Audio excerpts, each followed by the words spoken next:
can you talk about money? What are all these feelings which are around money? What makes it so powerful that people sacrifice their lives for it? This is a very significant question. All the religions have been against wealth,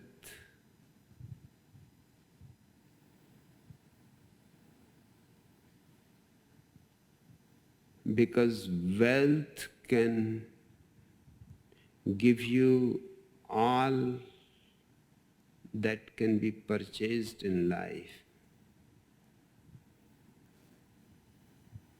And almost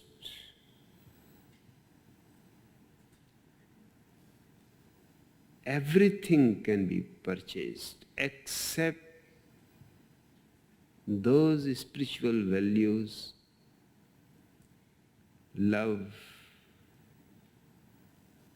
compassion, enlightenment, freedom.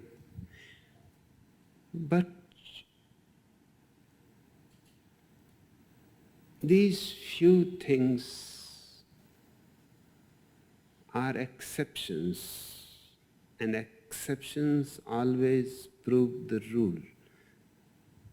Everything else you can purchase with money. And because all the religions have been against life, they were bound to be against money. That is a natural corollary. Life needs money. Because life needs comforts, life needs good food, life needs good clothes, good houses, life needs beautiful literature, music, art, poetry. Life is vast. And a man who cannot understand classical music is poor. He is deaf. He may hear, his eyes, his ears, his nose, all his senses will be perfectly right medically. But metaphysically,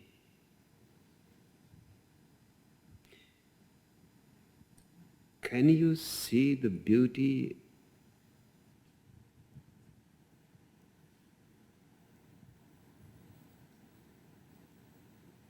of great literature like the book of Mirdad? If you cannot see, you are blind. I have not come across people who have even heard the name of the book of Mirdad. If I am to make a list of the great books, that will be the first.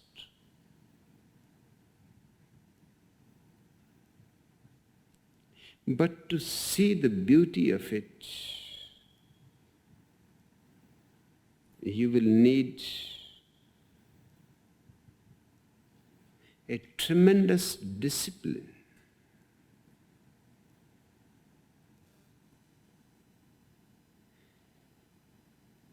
To understand the classical music,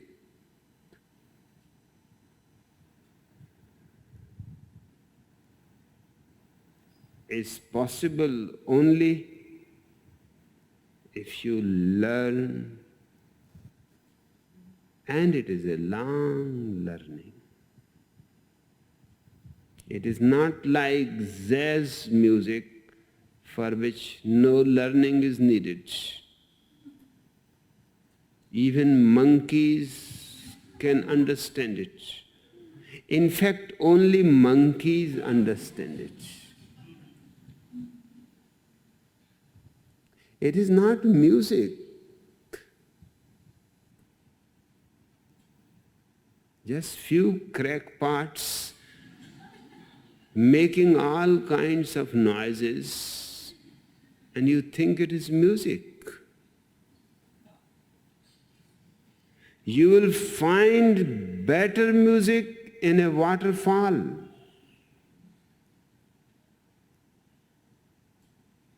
Or when the wind blows through the pine trees. Or simply when you walk in autumn in the forest on dry leaves and sounds are created. But to understand that, you will need free from hunger, free from poverty, free from all kinds of prejudices.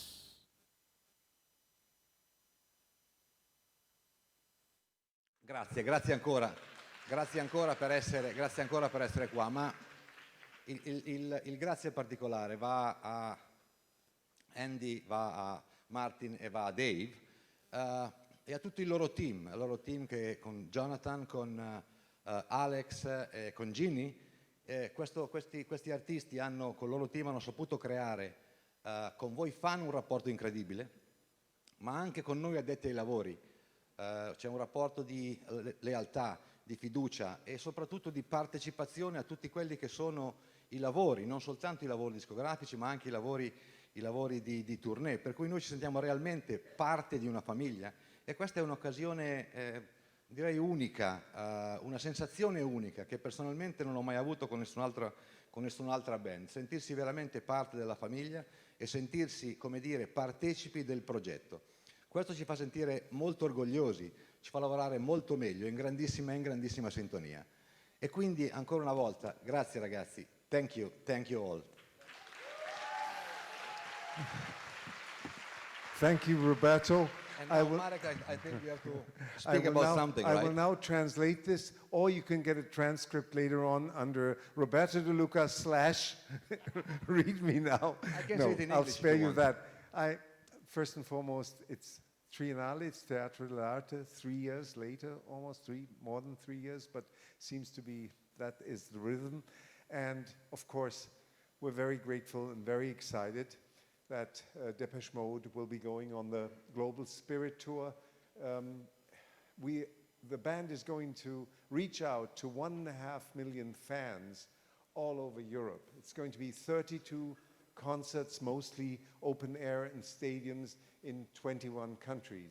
The last tour had, that Depeche Mode did, the Delta Machine tour, it had about 2.5 million people. So in this, I think, leg by leg, step by step, we go on, and Europe is 1.5, so that's an amazing, I think that is an amazing figure. And the tour is going on sale this week.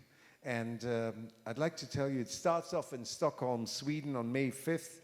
It then goes to Amsterdam, to Antwerp, Nice, Ljubljana in Slovenia, Athens, Bratislava in Slovakia, Budapest, Prague from the Czech Republic. Then our first German show in Leipzig on May 27th, followed by Lille in France, Copenhagen. Who put together this tour plan? Sorry. London, at the London Stadium, I believe that is, Cologne, Germany, Munich, Germany, Hanover, Zurich, Frankfurt, Berlin, Rome, Milano, and Bologna. Paris, France, Gelsenkirchen, Germany, Bilbao, Spain, Lisbon, St. Petersburg and Moscow, Minsk in Belarus, Kiev, Ukraine, Warsaw, Poland, and finishing up on July 23rd in Cluj, Romania. Quite amazing. As I said, the tour is going on sale at the end of this week, or Thursday, Friday. The tickets will be on sale, but really we want to open this up now, as usual, to the floor with questions from the media, questions from the internet, questions from our fans. And before we open that up, really, Martin, I have a question, and I think it's very important, very dear to all of you, Andy and Dave, and that's charity water. I think this tour also is going to be for charity water, is going to collect money for charity, is going to raise awareness. Maybe you tell us a little bit about your charity water. Yes. I also have some notes, even though I only have a little bit to say.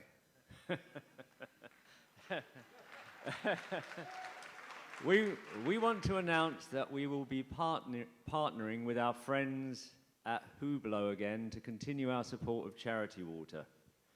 If you don't know charity water, you should. They're an amazing organization whose goal is to bring clean, safe drinking water to everybody on the planet. On the last tour, with our fans' help, we were able to raise over 1.4 million for charity water.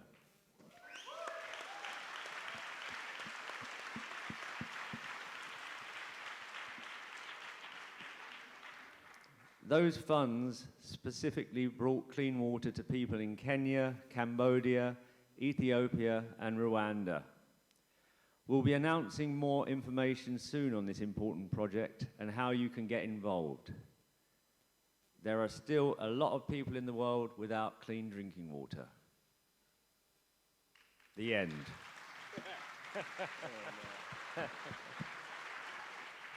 I'd just like to say one more thing as well. Just a big thanks, of course, to, he's not often mentioned, but he's sitting over there, Mr. Jonathan Kessler, our manager. And Alex Pollock, of course, and Ginny Song, who have helped put all this together as well. Without them, we wouldn't be sitting here, so I want to say thanks. And I guess we're now going to answer some questions. Yes. So, Dave, I'll just, we explained already, people are going to raise their hands, and then we're going to... Hej, hej.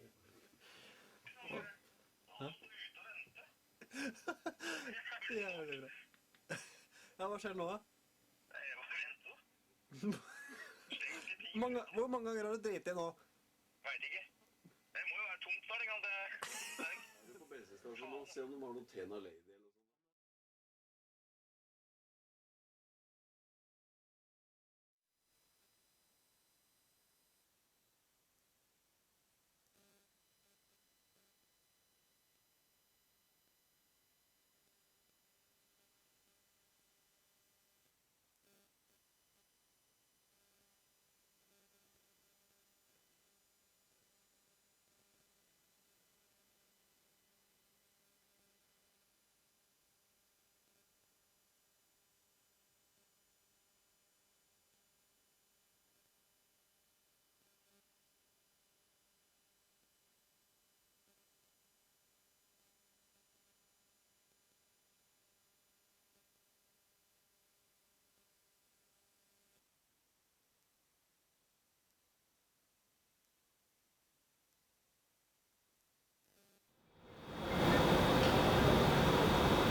Quarter areas are all labeled in alphanumeric. It looks very, very much like a military installation. There was one place that we went that they had to fix a damaged piece of equipment that was essential that the ICC couldn't get their personnel to in a manageable amount of time. And we were escorted told not to make eye contact with anybody, not to talk to anybody, that whole thing. And there were wall. There was a wall where people were like hanging art. And so it seemed, I mean, that was the only thing. I mean, it looked like they were doing some things to, for the mental health of people, to make them not totally depressed and suicidal. Sure. But the people looked gaunt, pale, and just almost like drones, just going, going about their day. Were there photographs of cool-looking ruins from old civilizations that you saw? Yes, of ruins and of aerial photographs of areas, the huge volcano. Olympus Mons. Olympus Mons. There are lava tubes that are like 10 times the size of the lava tubes we have here. And they are perfect for sealing and creating an environment on the inside, and you have an easy ready-made base. And that is a very highly coveted area to create bases. And the Germans wanted it. Later, the ICC groups, the modern space program groups wanted to utilize that area, but it was already occupied by another group. There were a lot of them, and they defended it fiercely. Really? Do we know anything about what they look like or where they're from? Yeah, it's one. There's a treaty between some of these groups. One of the groups are a reptilian type, and the other are an insectoid type. That's kind of what I expect. That is a very coveted area. So when you say 10 times bigger than lava tubes on Earth, are we talking 5 miles wide, 20 miles wide, 50 miles wide, top to bottom? Huge. Bigger, they dwarf any of the caverns or the tubes that we have here.